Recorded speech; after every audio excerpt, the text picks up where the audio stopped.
திருச்சிற்றம்பலம்.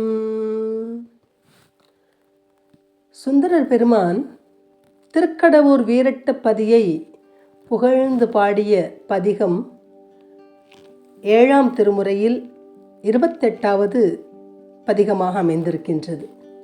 பொன்னி தென்கரை பதியில் அமைந்திருக்கக்கூடிய ஒரு தலம்தான் திருக்கடவூர் வீரட்டம் என்பது.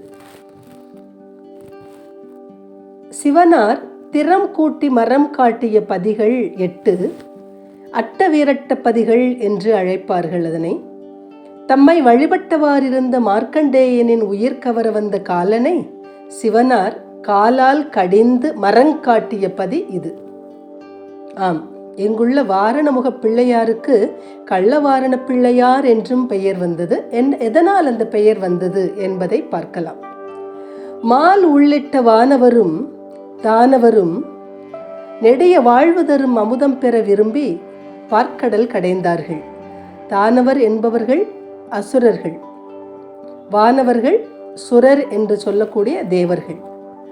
அங்கு முதலில் எழுந்து சீறி பாய்ந்ததோ மிக கொடுமையான ஆலகால நஞ்சு கண்டு அஞ்சிய அவர்கள் ஓடிவந்து சிவனாரே எம்மை காப்பீர் என்று வேண்டினார்கள். அவர்களை காக்க விரும்பிய சிவனார் சாவுதரும் அந்நஞ்சு எடுத்து உண்டு அவர்களை காத்தருளினார். எவராலும் எதனாலும் சாகாதவர் அவர். வந்தவர் வணங்கி சென்று பார்க்கடல் கடைந்தார்கள். நெடிய வாழ்வழிக்கும் அமுதம் அப்போது வந்தது. வந்த அமுதினை குடத்தில் எடுத்துக்கொண்டு அவர்கள் கடவுர் சிவனாரை நன்றி மறவாமல் அவர் திருமுன் வைத்து பணிந்து வணங்குவதற்காக நேராக அவரிடம் சென்றார்கள். தம்மை முன்னமே பணியாமல் அவர்கள் நேரே சென்ற காரணத்தினால் வாரணமுகப் பிள்ளையார், வாரணம் என்றால் யானை, அந்த யானை முகப் பிள்ளையார் அவர்கள் கொணர்ந்த குடத்தை கள்ளமாக எடுத்து மறைத்து வைத்து விட்டார். பின்னர் அவர்கள் தம் தவறுணர்ந்து பணிந்து வேண்டவே குடத்தை கொடுத்து அருளினர். குடத்தை கள்ளமாக எடுத்து மறைத்த அப்பிள்ளையாருக்கு கள்ளவாரண பிள்ளையார் என்ற பெயர் நிலைத்தது. கடவூர் சிவனாருக்கு அமுதக்குட பெருமான் என்ற பெயரும் அமைந்தது. ஆக இந்த தலம் மூவர் தேவாரம் பெற்ற பதியாக கருதப்படக்கூடிய அற்புதமானதொரு தலம். அபிராமி அந்தாதி பாடிய அபிராமி பட்டரும் மறைமதி நாளில் நிறைமதியை வரவழைத்து காட்டிய பதி இந்த பதி. குங்கிலிய கலையனாரின் பதியும் இதுதான். இங்கு எழுந்தருள் இருக்கக்கூடிய ஈசன் அமுதக்குட பெருமான், அமுதக்கடேசர் என்ற பெயருடனும், இறைவி அபிராமி அம்பாள் என்று சொல்லக்கூடிய அபிராமி அம்மையினுடைய பெயராலும் சிறப்புற்று திகழக்கூடிய மகிமை பொருந்திய மிக அற்புதமானதொரு தலம். அந்த தலத்தை தான் பொடியார் மேனியனே என்ற அந்த தொடரால் தொடங்குகின்றார் சுந்தரர் பெருமான். திருச்சிற்றம்பலம். திருச்சிற்றம்பலம்.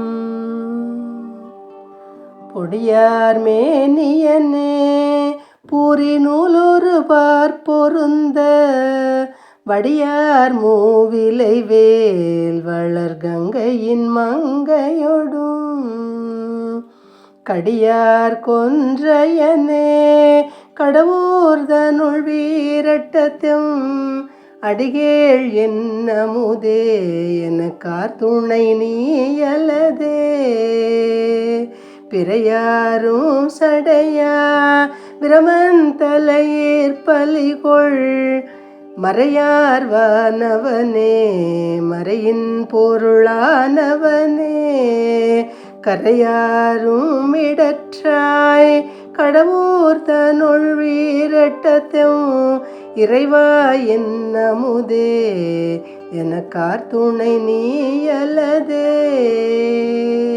திருச்சிற்றம்பலம். சுந்தரர் பெருமான் எப்படி திருக்கடவூர் வீரட்டத்தை பற்றி அற்புதமாக நட்டராகத்தில் இந்த பொடியார் மேனியனே என்ற பதிகத்தை பாடினாரோ அதை போன்றுதான் திருமழபாடியில் வீற்றிருக்கக்கூடிய வஜ்ரதம்பரையும் இறைவியாகிய அழகம்மையையும் பாடிய பதிகம்தான் பொன்னார் மேனியனே என்று தொடங்குகின்ற அந்த பதிகம். சுந்தரர் ஆலம்பொழில் வந்து வணங்கி உறங்கும்போது மழபாடி வர மறந்தனையோ என்று கனவில் வினவ உடனே எழுந்து மழபாடி சென்று பாடிய பதிகம்தான் பொன்னார் மேனியனே என்ற பதிகம். எப்படி பொடியார் மேனியனே என்று பாடினாரோ அதுபோல பொன்னார் மேனியனே என்று தொடங்கக்கூடிய விதத்தில் இந்த பதிகமானது அமைந்திருக்கின்றது. நட்டராகத்தில் அமைந்த பதிகம்தான். முதல் பாடலை மட்டும் இதில் பார்க்கலாம். திருச்சிற்றம்பலம்.